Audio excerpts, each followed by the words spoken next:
नमस्कार बच्चों। तो आज हम लोग बच्चों की समस्याओं के ऊपर चर्चा करने वाले हैं। तो बच्चों की एक खास समस्या है कि उन्हें पढ़ाई में मन नहीं लगता है। दूसरा, जब भी पढ़ाई करते हैं तो पढ़ा हुआ पाठ याद नहीं रख पाते हैं बहुत दिनों तक, या उन्हें याद ही नहीं होता है। ये सिर्फ स्कूल के बच्चों के साथ नहीं है। ये जो दिक्कतें हैं, ये दिक्कत उन तमाम विद्यार्थियों के साथ है जो काफी दिन से अन्य परीक्षाओं की तैयारी कर रहे हैं। वो हो सकते हैं कि आईआईटी की तैयारी कर रहे हो, नीट की तैयारी कर रहे हो, यूपीएससी की तैयारी कर रहे हो, या कोई अन्य सामान्य परीक्षाओं की तैयारी कर रहे हैं। तो अक्सर देखा गया है बच्चे ये अपनी समस्या रखते हैं कि सर श्रीमान, हमें पढ़ाई में मन नहीं लगता, या पढ़ाई करना चाहते हैं लेकिन पढ़ा हुआ पाठ याद नहीं होता, या पढ़ने के बाद याद करने के बाद पाठ भूल जाता हूं। देखिए, भूलना कोई समस्या नहीं है। जब तक हम भूलेंगे नहीं तब तक नई चीजों को सीख नहीं पाएंगे। तो ये प्रकृति का नियम है कि हम जब पढ़ाई करते हैं तो दूसरी बातें भूल जाना है हमें, और जब तक हम भूलेंगे नहीं तो दूसरी बात हम याद नहीं रख पाएंगे। लेकिन जो कोई भी इंफॉर्मेशन हमारे पास आता है वो दिमाग के एक फाइल में जाकर के स्टोर हो जाती है, और जब हम उसको रिवाइज नहीं करते हैं, पुनरावृत्ति नहीं करते हैं, वो धीरे धीरे पीछे चला जाता है, मेमोरी के पीछे कहीं किस एक कोने में दब जाता है। इसलिए हमें बार बार बोला जाता है कि आप पुनरावृत्ति करें, मतलब रिवाइज करें, है ना। तो समस्या ये नहीं है, रिवाइज करते हैं, पुनरावृत्ति कर रहे हैं, अथक परिश्रम कर रहे हैं, लेकिन कोई रिजल्ट नहीं आ रहा है, कोई परिणाम नहीं मिल रहा है। तो कहीं ना कहीं दिक्कत टाइम मैनेजमेंट में है, या हम गलत तरीका से पढ़ रहे हैं, या हम गलत समय में पढ़ाई कर रहे हैं। तो बच्चों, आज जो समस्या है यही है कि हम इस समस्या जो कि पढ़ाई में मन नहीं लग रहा है बहुत बच्चों का, दूसरा पढ़ाई तो कर रहे हैं लेकिन चीजों को याद नहीं रख पाते, या पढ़ाई करते समझ में नहीं आता है। ठीक है, ये समस्या है। अगर हम इसकी समाधान की बात करें तो हिंदू रीति रिवाज में, हमारे शास्त्रों में, वेद पुराणों में ब्रह्म मुहूर्त की चर्चा की जाती है। ब्रह्म मुहूर्त इस पूरे 24 घंटे में एक 3 से 6 घंटे का, सुबह के 3 से 6 बजे का समय माना जाता है, और इस समय वातावरण शांत होता है, कोई कोलाहल नहीं होता, और जितने भी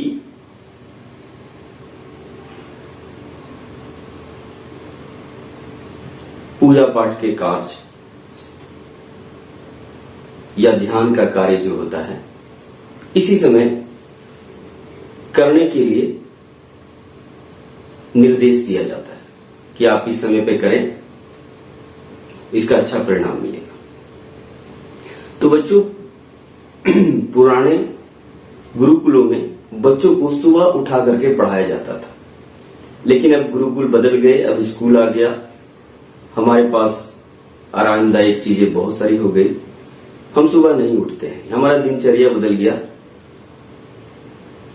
जिसके कारण अब विद्यार्थियों को इन तरह की समस्याओं से जूझना पड़ रहा है, गुजरना पड़ रहा है। तो अगर आप अपने जीवन में बेहतर करना चाहते हैं तो आपको सुबह 3 से 6 बजे के बीच में, यानी 3 से 6 नहीं, सुबह 3 बजे उठ जाना है।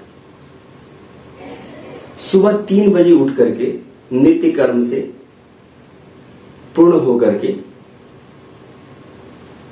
पढ़ाई के लिए बैठ जाना है। अभी 3 बजे क्यों पढ़ना है, क्यों ब्रह्म मुहूर्त को बोला जाता है? बहुत अच्छा मुहूर्त है, बहुत अच्छा बेला मनोहर मुहूर्त बोला जाता है इसको। इस समय अगर बोले ग्रंथों के अनुसार तो देवी देवता भ्रमण के लिए निकलते हैं, मंदिरों से बाहर निकलते हैं, अनेक कार्य करते हैं। तो इस समय अवश्य ही सबसे अच्छा मुहूर्त होगा। ये हो गया स्पिरिचुअलिटी के अनुसार, धर्म के अनुसार। लेकिन अगर बात करें विज्ञान के आधार पे, वैज्ञानिक तर्क के आधार पे, तो विज्ञान ये मानता है, हमारे वैज्ञानिक ये मानते हैं, इनका एक्सपेरिमेंट है, उनका प्रूफ है, प्रमाण है कि सुबह की 3 से 6 बजे का जो समय होता है, उस समय वातावरण में ऑक्सीजन का जो मात्रा होता है, लेवल होता है, वो 21% से बढ़कर के 41% यानी 41% हो जाता है। और अब हम सभी जानते हैं कि ऑक्सीजन अति आवश्यक है हमारे जीवन के लिए। इसके बिना हम जीवन अधूरा है, मतलब जीवन संभव ही नहीं। तो सोचिए अगर हमारे रक्त में ऑक्सीजन की मात्रा अगर 41% हो जाए तो क्या होगा। तो अब ये 10 बार करके देखें। अगर 10 बार आप गहरी सांस लेकर के छोड़ते हैं तो देखेंगे आपका मन शांत होने लगता है। तो क्या होता है, रक्त में, ब्लड में ऑक्सीजन का जो मात्रा होता है बढ़ जाता है, ऊर्जा का प्रवाह होना शुरू हो जाएगा। और ऑक्सीडेशन जब तक नहीं होगा तब तक ऊर्जा, खाया हुआ भोजन ऊर्जा में परिवर्तित नहीं होता है। ये हम लोग सभी जानते हैं, ठीक है। तो जब 41% हो जाता है ऑक्सीजन लेवल, तो हमारा मन शांत होने लगता है। और सुबह का समय है, कोई कोलाहल नहीं है, मन शांत है। तो बोलिए पढ़ाई का मन लगेगा कि नहीं लगेगा? पढ़ाई में मन लगना शुरू हो जाएगा। और वायुमंडल में नाइट्रोजन की जो मात्रा है, लेवल है, वो 65% हो जाता है। और नाइट्रोजन का हम सभी जानते हैं कि जितना भी फली वाली पौधे हैं, सब में नाइट्रोजन डाला जाता है यूरिया के रूप में। और यूरिया है क्या? तो नाइट्रोजन है। नाइट्रोजन करता क्या है? प्रोटीन का फॉर्मेशन करता है, और प्रोटीन हमारे बॉडी को ग्रोथ देता है। तो सुबह में अगर हम सुबह जल्दी उठते हैं तो यानी हम 41% ऑक्सीजन की जगह 41% ऑक्सीजन की मात्रा हमारे रक्त में प्रवाह होगा, नाइट्रोजन की मात्रा बढ़ जाएगी, हमारा शारीरिक विकास होगा। तो उस समय का पढ़ा हुआ पाठ, यानी उस समय का जो वातावरण है शांत हो गया है, वातावरण हमारा फेवर कर रहा है, तो हमारा पढ़ाई में